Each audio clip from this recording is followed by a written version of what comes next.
दिल्ली में बुधवार की सुबह हवा जहरीली हो गई क्योंकि एक्यूआई लगातार बहुत खराब कैटेगरी में बना हुआ है।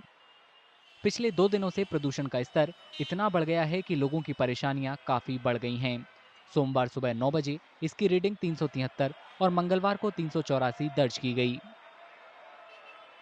केंद्रीय प्रदूषण नियंत्रण बोर्ड के अनुसार बुधवार सुबह 9 बजे वायु गुणवत्ता सूचकांक मामूली गिरावट के साथ 356 पर आ गया, लेकिन 4 जगहों बवाना, मुंडका, वजीरपुर और द्वारका में वायु गुणवत्ता गंभीर श्रेणी में दर्ज की गई। Independent think tank centre for research on energy and clean air के नए एनालिसिस के मुताबिक अक्टूबर में दिल्ली को देश में सबसे प्रदूषित शहर का दर्जा दिया गया था, जहां पीएम 2.5 का औसत 111 माइक्रोग्राम प्रति घन मीटर थी। पर्यावरणविद और centre for science and environment के महानिदेशक ने बुधवार को मीडिया से कहा कि ग्रेडेड रेस्पॉन्स एक्शन प्लान के बावजूद दिल्ली में वायु प्रदूषण चिंता का सबब बना हुआ है। GRAP has now turned into, and the tragedy is, from a purely an emergency measure कि आप तभी लेते जब आपातकाल की स्थिति होती, तभी आप लेते उसको। वो हो गया है कि यही एक टाइम है जहां आप एक्ट करते हैं, और इसीलिए लोगों का गुस्सा होता है कि अरे जनरेटर बंद कर दिया आपने, आपने कंस्ट्रक्शन बंद कर दिया, लेबर का क्या होगा। तो ये ग्रैप का मकसद नहीं था। The scary part and the message is that after all of this, where the annual levels are today, we need another 62% reduction in the PM 2.5 level to be able to meet the clean air standard.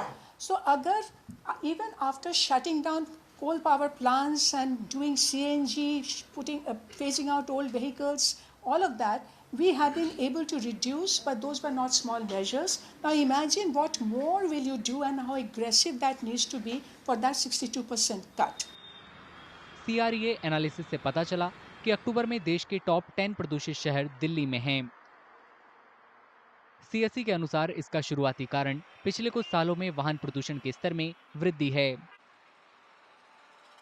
Post-COVID, we are seeing that the growth rate for two-wheeler and cars have equalized, 15% growth rate for both.